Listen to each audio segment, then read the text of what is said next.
আসসালামু আলাইকুম। আমি বর্তমানে রয়েছে ভাটিয়ালপুর চৌরাস্তায়। এটা হচ্ছে চাঁদপুর ফরিদগঞ্জ রোডের মাথায় ভাটিয়ালপুর চৌরাস্তা এই জায়গাটা পড়ে।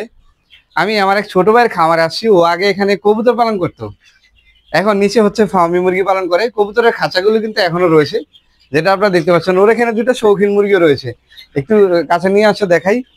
এখানে কিন্তু দুটো শৌখিন মুরগি রয়েছে, ব্রাহ্মা জাতের মুরগি রয়েছে। আর কবুতর কিন্তু আপাতত নাই। আর এখানে কিছু বাজিগর পাখি রয়েছে, এগুলো বাজিগর পাখি রয়েছে। বিশেষ করে যে জিনিসটা দেখানোর জন্য আমি ওর খামারে এসেছি, ওর খামারের বর্তমান পরিস্থিতি। আর এখানে নিচে আপনারা যে ফার্মি মুরগির বাচ্চাগুলো দেখতে পাচ্ছেন, এই মুরগিগুলো বয়স আজকে 35 দিন। আর 35 দিনের মুরগির বাচ্চাগুলো ও কিভাবে লালন পালন করে, কোন জায়গাটাতে লালন পালন করে, সেই জিনিসটা কিন্তু আপনাদেরকে আমি দেখাচ্ছি। এই যে ঘরটা ও কিন্তু পূর্বে কবুতরের জন্য তৈরি করেছিল, যদিও ঘরটার পরিধি মোটামুটি বেশ ভালো রয়েছে, এবং যে স্থানে ঘরটা তৈরি করা হয়েছে এই স্থানটা একদম পারফেক্ট। বিশেষ করে বাইরে থেকে যে বৈশ্বিক আবহাওয়াটা ভিতরের দিকে আসার কথা, আমি যদি একটু সাইডে দেখাই, দেখেন এবার কিন্তু এপাশে কিন্তু নেট ব্যবহার করা হয়েছে। এবং ওই পাশে যদি আমি দেখি, ওই পাশে কিন্তু নেট ব্যবহার করা আছে, আর ওই পাশ দিয়ে সাইড ওয়াল রয়েছে। তো এই জায়গাটার মধ্যে মুরগিগুলো কিন্তু এই গরমের সময় মোটামুটি বেশ ঠান্ডা রয়েছে, যেমনটা আমি উপলব্ধি করতেছি। বাইরে কিন্তু বেশ পরিমাণে গরম।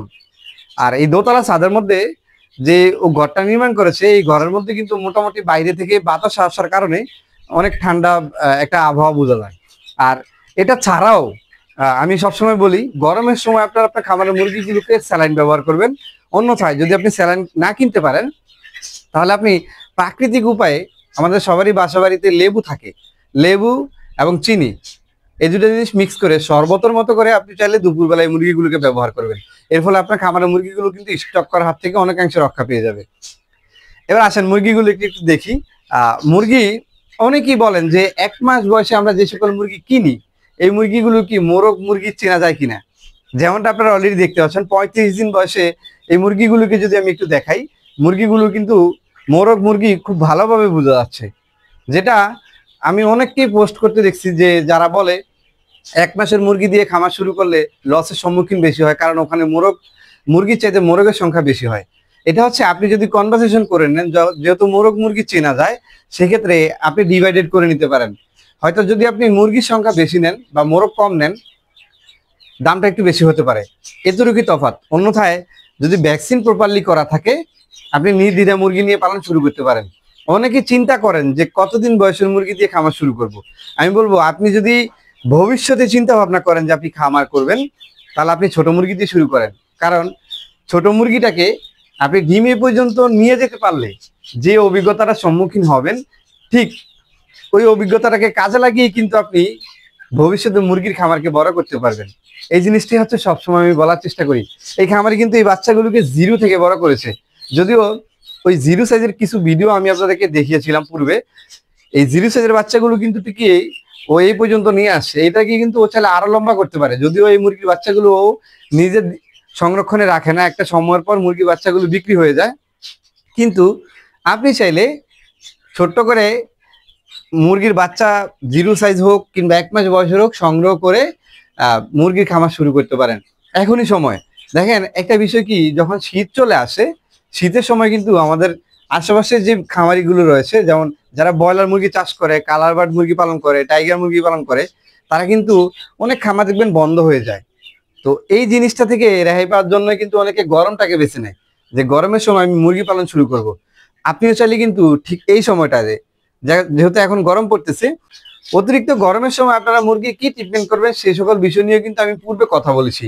এখন আপনি যদি মুরগি পালন শুরু করেন, তাহলে আপনি এই মুরগিটাকে কিভাবে লালন পালন করবেন সেই সকল বিষয় আপনার অবশ্যই জানার কৌতূহল রয়েছে। আপনি এই জিনিসগুলো খুব সহজে জেনে নিতে পারবেন আমাদের পেজ থেকে। আমরা কিন্তু পূর্বে বাই ডিফল্ট, আমি যখন টাইগার মুরগি বাচ্চাগুলো ব্রোডিং করছিলাম, ঠিক তখন কিন্তু আমি ব্রোডিং কালে যে যে পরিচর্যাগুলো আমি করেছি সেই সকল বিষয় নিয়ে কিন্তু অনেক ভিডিও দিয়েছি, যে জিনিসগুলো চাইলে আপনারা খুব সহজে দেখে মুরগি পালন সম্পর্কে মোটামুটি বেসিক যে ধারণাটা প্রয়োজন সেই জিনিসটা আয়ত্ত করে নিতে পারেন। তো এই মুরগি বাচ্চাগুলো কিন্তু দেখতে খুবই সুন্দর দেখা যাচ্ছে এবং সুস্থ রয়েছে, যেমনটা আপনারা দেখতে পাচ্ছেন। যদি আমি আপনাদেরকে একটু ক্লোজ করে দেখাই, মুরগি বাচ্চাগুলো ঠিক কতটা ফুরফুরে মেজাজে রয়েছে। মুরগির সুস্থতা যাচাইয়ের জন্য অনেকগুলো মাধ্যম ব্যবহার করে থাকি। তার মধ্যে যখন আপনি প্রথমে খামারে প্রবেশ করবেন এবং তার সঙ্গে সঙ্গে আপনি মুরগিগুলোকে খাবার পানি এই সকল বিষয় যে মেনটেন করে দেন, সেই বিষয়গুলো কিন্তু খুব জরুরি হয়ে দাঁড়ায়। আপনি যদি খাবার এবং পানি, যেহেতু বোবা প্রাণী, এরা আপনাকে মুখ ফুটে বলতে পারবে না, এই জিনিসটা আপনাকেই বুঝে নিতে হবে।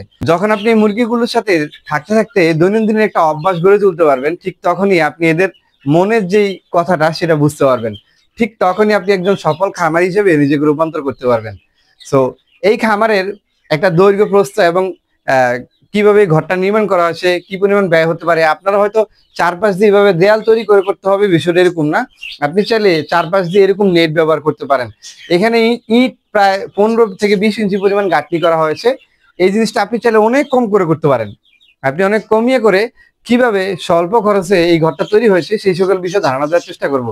তো যারা খামার করবেন এবং একটি ঘরও তৈরি করবেন সাথে আপনার বিল্ডিং এর ছাদের মধ্যে, তারা কিভাবে খুব সহজে ঘর তৈরি করতে পারবেন সেই বিষয় নিয়ে কিন্তু আমি সামনে ভিডিও দিব।